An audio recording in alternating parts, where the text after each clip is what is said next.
What if I told you that the greatest act of intelligence in the modern world is choosing to be stupid? What if the masses who seem blind to obvious truths aren't actually blind at all, but are instead executing a survival mechanism so ancient and so powerful that it has kept civilizations from collapsing under the weight of their own awareness? This isn't a condemnation of humanity. This is a revelation about the hidden architecture of the human mind. We live in the most informed era in human history. Every piece of knowledge ever accumulated sits at our fingertips. We can access the wisdom of philosophers who died thousands of years ago, read scientific papers published yesterday, and watch lectures from the greatest minds alive today. And yet, look around you. Look at the conversations that dominate public discourse. Look at the decisions people make despite having access to all this information. Something doesn't add up, does it? We have more knowledge than any generation before us, but wisdom seems to be in shorter supply than ever. The question that haunts thinking people everywhere is simple. Why? Why does humanity seem to be getting dumber when it has every tool to get smarter? The answer lies in understanding that stupidity, as we perceive it, is not a failure of the human mind. It is a feature. It is a defense mechanism that has evolved over millennia to protect us from a threat far more dangerous than ignorance. That threat is truth. Not small truths, not convenient truths, but the overwhelming, crushing, paralyzing truths about existence that the fully awakened mind cannot bear. The philosopher Friedrich Nietzsche once wrote that if you gaze long into an abyss, the abyss gazes also into you. What he was warning us about was the danger of seeing too clearly. The human psyche has limits. It was not designed to process the infinite complexities of modern existence while simultaneously confronting the fundamental meaninglessness that underlies it all. And so, it developed a circuit breaker. It learned to shut down certain channels of awareness in order to preserve its basic functioning. Think about what full awareness would actually mean in today's world. It would mean truly understanding the scale of suffering happening at every moment across the globe. It would mean comprehending the environmental collapse unfolding in slow motion. It would mean facing the reality that most of the systems we participate in daily are built on exploitation, inequality, and carefully maintained illusions. It would mean staring directly at your own mortality, not as an abstract concept, but as an approaching certainty that renders most of your daily concerns absurd. Now imagine carrying that weight every single day while still needing to go to work, pay your bills, raise your children, and maintain relationships. The mind that truly sees everything would be crushed. And so, the mind that survives is the mind that learns to look away. This is not a moral failing. This is evolutionary brilliance. Our ancestors, who could compartmentalize, who could set aside existential dread to focus on the immediate task of survival, were the ones who lived long enough to pass on their genes. The overthinkers, the ones who sat paralyzed by the weight of cosmic indifference, did not fare as well. Natural selection favored the mind that could construct comfortable illusions and defend them fiercely. It favored the mind that could believe in meaning even when meaning was nowhere to be found. It favored what we now call stupidity. But here is where it gets interesting. If this collective stupidity is a survival mechanism, then what happens when survival conditions change? What happens when the illusions that once protected us begin to cause the very destruction they were meant to prevent? This is the paradox of the modern age. The same mental shortcuts that allowed humanity to build civilizations are now threatening to tear them apart. The same refusal to see inconvenient truths that once preserved individual sanity is now creating collective insanity on a global scale.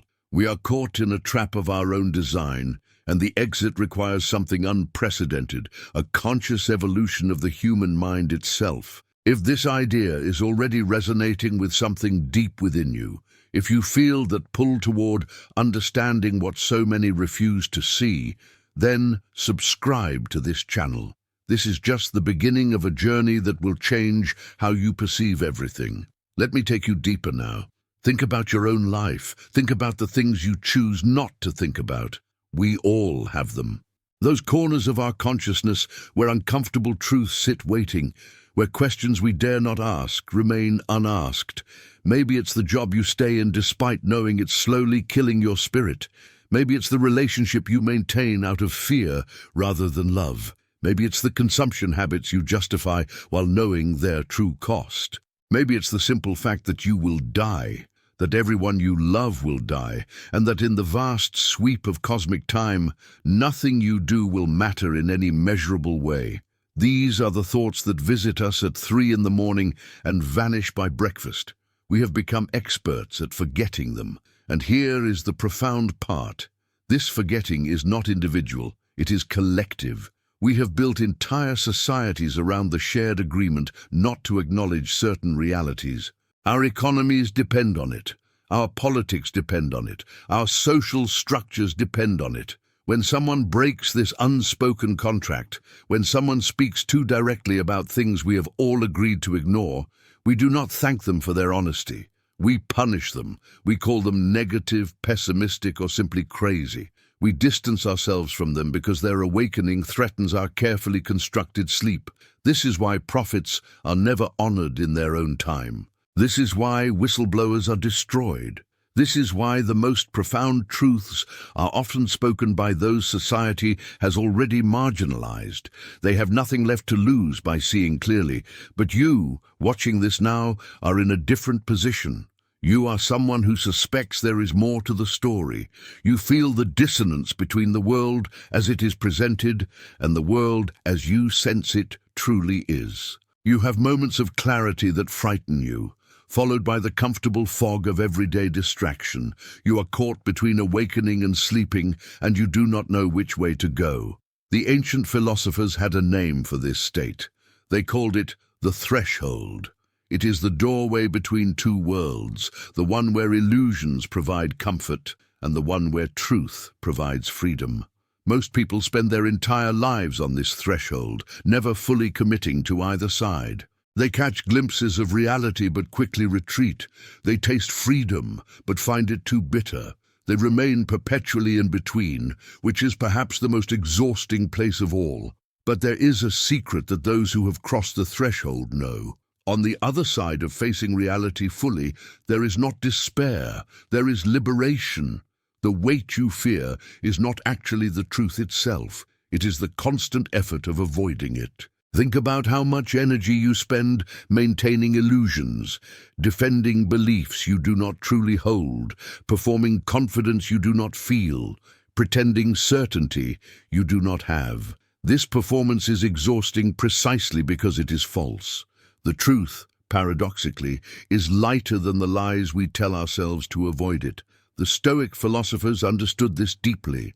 Marcus Aurelius, the Roman emperor, who had every reason to hide in comfortable delusions, instead made a daily practice of confronting the hardest truths. He wrote to himself about death, about the insignificance of fame, about the transient nature of all things. And rather than becoming paralyzed, he became one of the most effective leaders in history. His secret was not avoiding reality, but embracing it so fully that it lost its power to disturb him. What we resist persists. What we accept transforms. But there is a secret still more profound that few ever discover. The stupidity we see around us is not actually the problem. It is a symptom of a deeper illness, and that illness is disconnection. The modern human is disconnected from nature, from community, from purpose, and most devastatingly, from themselves. In this state of disconnection, the mind has no anchor. It drifts in a sea of information without any framework to organize it. And so it clings to whatever simple narratives promise relief from the chaos. It is not that people cannot think.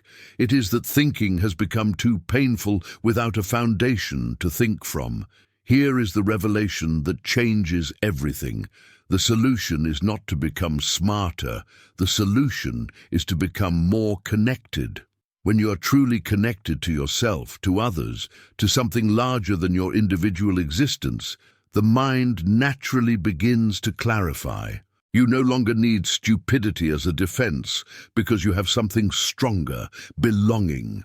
The isolated mind needs illusions to survive. The connected mind can afford to see clearly because it does not bear the weight of reality alone.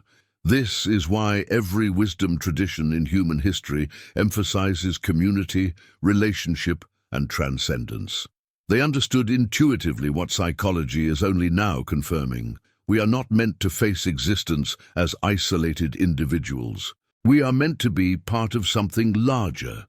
And when that connection is severed, as it has been systematically in modern life, the mind breaks down in predictable ways. It retreats into tribalism, conspiracy, denial, and rage. It becomes stupid, not because it is weak, but because it is alone. So what does this mean for you? It means that your personal awakening cannot happen in isolation. It means that becoming a clearer thinker is not just about reading more books or consuming more information. It is about rebuilding the connections that modernity has destroyed. It is about finding your people, the ones who are also on the threshold, who also see too much and feel too deeply.